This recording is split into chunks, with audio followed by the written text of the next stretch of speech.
Salut Gémile, Bonjour Théo, ça va? ça va? Et toi? Ouais, bien, réveillé, tout va bien. Et bonjour aux gens qui nous regardent en replay ou en direct s'ils sont du matin, s'ils sont peut-être au petit déjeuner ou déjà au travail ou peut-être dans l'attente d'en avoir un. Bon courage, hein. Alors, je vais vous raconter mon week-end, moi, là. Ça va être sympa, tu vas voir. Ce week-end, moi, je vais passer à Nancy, dans le nord-est de la France, là d'où je suis originaire. Et là où moi j'ai étudié. Là où tu as étudié, effectivement. Donc originaire, je précise parce que oui, je suis lorrain. Ça ne se voit pas tout de suite, mais elle n'en déplaise à certains qui me transmettent régulièrement de doux messages avec des appels à retourner chez moi.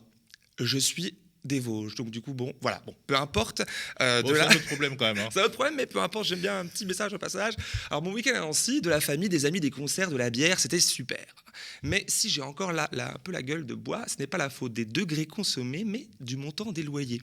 Je m'explique. 600 €, c'était ce que je payais chaque mois au début des années 2010 pour la location de mon 50 mètres carrés, situé en plein cœur historique de Nancy, avec la vue sur la basilique Saint-Èvre et la place Tannes pas très loin, que tu connais, toi, et peut-être des gens qui nous regardent.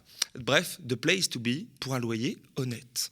Des amis que j'ai revus ce week-end, qui ont repris mon appart à l'époque, me disent qu'ils payent toujours le même loyer. Tu vois, les mêmes 600 € que je payais il y a 10 ans. Cette information lâchée dans mes oreilles à ce moment-là, entrée en résonance avec d'autres réalités locatives, notamment la mienne à Paris aujourd'hui, c'est ça le responsable de mon mal-être, de mon mal de tête susmentionné. Alors, n'y voyez surtout pas là quelconque jalousie. Non, je suis très content pour eux, c'est super. Mais c'est plutôt une réaction spontanée à une injustice systémique, là encore. Oui, le sujet de cette chronique, c'est le logement. Commençons donc par rappeler que se loger représente aujourd'hui un quart de nos dépenses mensuelles et plus de 40% des dépenses des ménages les plus pauvres de notre pays. Et encore quand ils ont la chance de pouvoir se loger. En novembre 2020, la Fondation Abbé Pierre estimait qu'au moins 300 000 hommes, femmes et enfants étaient privés de domicile en France. Et ce nombre a doublé depuis 2012, triplé depuis 2001, date des 2 dernières enquêtes de l'INSEE. C'est un drame, faut le dire, une honte même pour un pays si riche comme le nôtre, avec un président qui, le ton grave, osait prononcer ces mots en juillet 2017. Regardez. La première bataille, c'est de loger tout le monde dignement. Je ne veux plus, d'ici la fin de l'année, avoir des femmes et des hommes dans les rues, dans les bois ou perdus. C'est une question de dignité, c'est une question d'humanité et d'efficacité là aussi. La promesse d'Emmanuel Macron, alors tout jeune président de la Ve République, concernait particulièrement les demandeurs d'asile, pour être honnête. Mais peu importe l'étiquette mise sur le front de ces personnes, elles sont à la rue, et elles y restent, elles y meurent même. Leur nombre explose, et encore plus depuis la crise sociale engendrée par la gestion catastrophique de la crise sanitaire. Des centaines de milliers d'êtres humains privés de toit en France, auxquels s'ajoutent bien plus de mal logés, c'est-à-dire des personnes en situation de surpeuplement, d'insalubrité ou dans des lieux précaires comme des hôtels ou des caravanes. Sont concernés 3,6 millions de personnes, près de 4 millions en France. Ah, c'est énorme. C'est énorme, enfin, c'est incroyable. Beaucoup de gens ne connaissent pas ce chiffre. Alors, les 300 000 SDF, on le connaît, mais les 3,6 millions, c'est peu de gens qui connaissent. Alors, dans le même temps, ces 15 dernières années, on a vu le nombre de logements vacants exploser pour dépasser les 3 millions de logements donc, vacants en 2020 en France, dont 117 000 rien qu'à Paris. Sans compter les millions de mètres carrés de bâtis de type autre, comme des bureaux, eux, non occupés. De quoi héberger immédiatement, plus que largement, les 300 000 SDF que compte notre pays. Mais les pouvoirs publics ne font rien, ou si peu, et plus de 2000 personnes meurent dans nos rues chaque année. J'insiste, 2000 par an, c'est énorme. En moyenne à 49 ans, alors que l'espérance de vie en France dépasse les 80 ans. Enfin, ça dépend si tu es cadre ou ouvrier, mais c'est un autre sujet. Lorsque tu vas sur une ligne de production, c'est pas une punition, c'est pour ton pays, c'est pour la magie de l'atelier où on ne distingue pas le cadre de l'ouvrier. En moyenne, 1 700 € sur la paye et 6 ans d'espérance de vie. Voilà la différence entre un cadre et un ouvrier. Agnès, la référence, bon. Bref, je m'égare.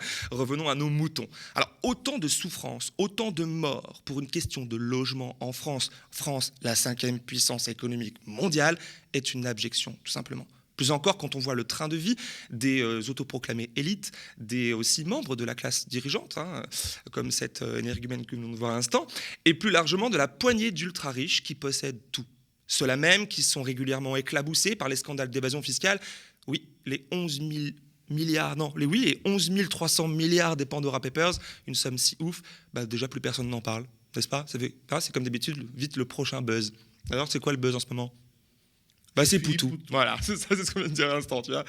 Et pourtant, le nerf de la guerre pour combattre les inégalités, tout comme la source de ces dernières, se trouve dans la richesse produite. Produite par qui? Les ouvriers et les cadres aussi, bien évidemment. Celle qui s'accumule dans quelques mains, celle que l'on doit mieux redistribuer, mieux investir et simplement partager. Alors oui, rien de neuf sous le soleil, ou plutôt sous le gel, comme celui qui a emporté cette femme dont parle le célèbre appel de l'abbé Pierre qui a été prononcé le 1er février 1954 et qui commençait ainsi. Mes amis, au secours. Une femme vient de mourir gelée cette nuit à 3 heures sur le trottoir du boulevard Sébastopol, serrant sur elle le papier par lequel, avant-hier, on l'avait expulsée. Alors à l'époque, le ronron de l'indifférence avait été violemment brisé, évidemment, par cet appel et les actions entreprises pour aider les personnes à la rue. Ce qui a permis, déjà à l'époque, de démontrer l'existence de moyens colossaux de l'État et de la société pour défendre la défense de la justice sociale. Quand on peut, on veut. Pas partout, mais là, pour le coup, c'est vrai. Puis, très vite, l'indifférence a repris le dessus. Alors, la loi, il me semble, prévoit des droits de l'aide, comme l'encadrement des loyers, par exemple. C'est une disposition qui est inscrite dans la loi, il me semble. Oui et non. La loi, dans l'absolu, c'est bien la clé, une des clés pour établir un cadre de justice et de protection des citoyens, ça c'est sûr. Par exemple, dans la Constitution de 1946, pour rappel, est établi un droit au logement. Mais, car il faut bien un mais, ce droit ne signifie pas que la nation se doit de garantir un logement à ceux qui le demandent. Ce serait trop beau. Aussi, la loi instituant le droit au logement opposable, qui a été mise en vigueur à partir de 2008. Le DALO. La DALO, effectivement. Des conditions, là aussi, sont draconiennes, sont demandées, exigées pour en bénéficier. Mais là aussi, il leur a fallu attendre un énième drame terrible pour agir. Ici, par exemple, les incendies mortels de l'été 2005 dans des immeubles insalubres abritant à Paris des mal logés. Regardez. Mais c'est en 2005 que Paris est le théâtre d'une série noire. En 5 mois, 53 personnes meurent dans les flammes. À chaque fois, les immeubles ne correspondent pas aux normes de sécurité élémentaires. Terrible. C'était il y a 16 ans et depuis, rien ou presque n'a changé. Des immeubles s'effondrent à Marseille avec des gens pauvres dedans, ou encore ce témoignage rapporté par le Bondi Blog d'une femme vivant avec ses 4 enfants dans un logement insalubre de 13 mètres carrés en banlieue parisienne. Dans l'article que je vous invite à aller consulter est décrit le drame connu et répandu des marchands de sommeil en fait. Ces propriétaires de biens immobiliers qui abusent des personnes en situation de précarité pour s'enrichir facilement, tout comme aussi via les locations sur Airbnb ou Booking par exemple, qui aggravent en plus de ça la crise du logement dans les villes. Alors quant au logement insalubre de cette femme là qu'on parlait à l'instant active, elle et ses enfants scolarisés, il a brûlé en septembre. Sans toit, ils ont été relogés dans un hôtel pendant quelques jours, payés par l'assurance, jusqu'au 17 octobre, là, il y a quelques jours. Et depuis, c'est le grand inconnu. Pourtant, rappelle le Bondi Blog, depuis 2019, cette femme et sa famille sont reconnues prioritaires pour un relogement prévu par une ordonnance DALO, la fameuse loi dont on parlait il y a quelques instants, mais qui manifestement semble fortement dysfonctionner. Ou plutôt n'est pas à la hauteur des enjeux sociaux, tout comme le dispositif d'encadrement des loyers à Paris, très peu respecté.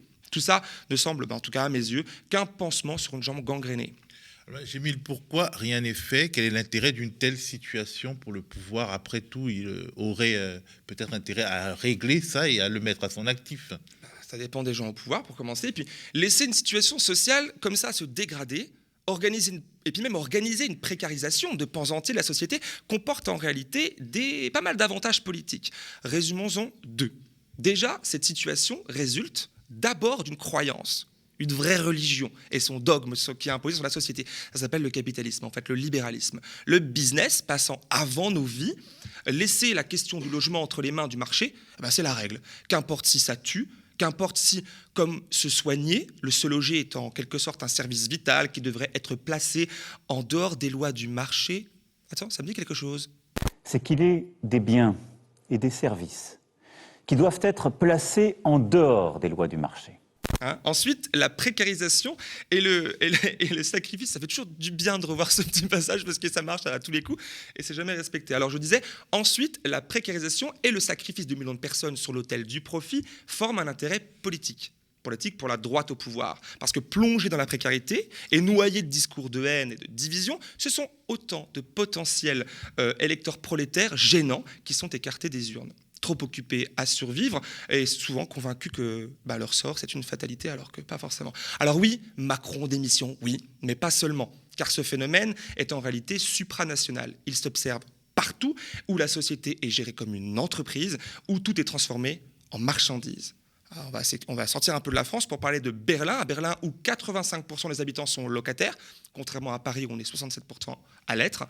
Les loyers ont doublé là-bas en 10 ans à Berlin. Alors, le mois dernier, en marge des élections législatives, les Berlinois ont massivement participé à un référendum posant une question claire. Je la lis.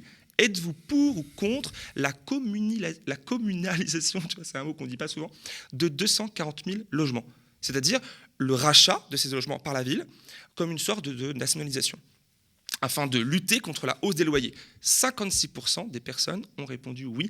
Malheureusement, un peu comme en France, ce référendum, déjà rare, n'impose aucune contrainte juridique. Et, hasard du calendrier, je ne le crois pas, quelques semaines après, était organisé un assaut policier hors norme contre le Copy, un squat historique à Berlin. Lieu de vie autogéré d'une 50aine de personnes, mais surtout lieu de culture et d'événements politiques alternatifs. Le site squat.net nous relate l'expulsion, mais aussi la riposte de milliers de Berlinois et Berlinoises exprimant leur colère justifiée vendredi soir dans les rues de la capitale allemande. Alors, au même moment, je disais que c'était supranational, effectivement c'est le cas, à Rotterdam, une grosse manifestation protestant contre la crise du logement, là aussi, qui fait rage aussi aux Pays-Bas, a été violemment réprimée par la police sous ordre politique. 8 personnes ont été arrêtées. Et pour finir, retour chez nous, ici à Paris, avec le plaisir qu'on a, où l'historique enseigne Tati, que vous connaissez tous, vient de fermer ses portes au cœur de Barbès, un quartier populaire en voie d'embourgeoisement féroce. Les 8000 mètres carrés du magasin, où venaient s'équiper nombre de familles précaires, vont accueillir des espaces nouveaux de bureaux et de logements gentrifiés, repoussant et concentrant toujours plus les classes populaires vers le nord de la ville. Voilà, sur la même histoire. La crise du logement concerne en fait toute la société, car elle impacte pas seulement les premiers millions de personnes concernées, mais aussi la bonne santé démocratique et sociale du pays. En voilà un sujet, Théo, de campagne qu'on pourrait mettre au cœur de la campagne 2022, qui pourrait éventuellement mobiliser des foules pour cette élection. Bon, en attendant, bonne journée quand même.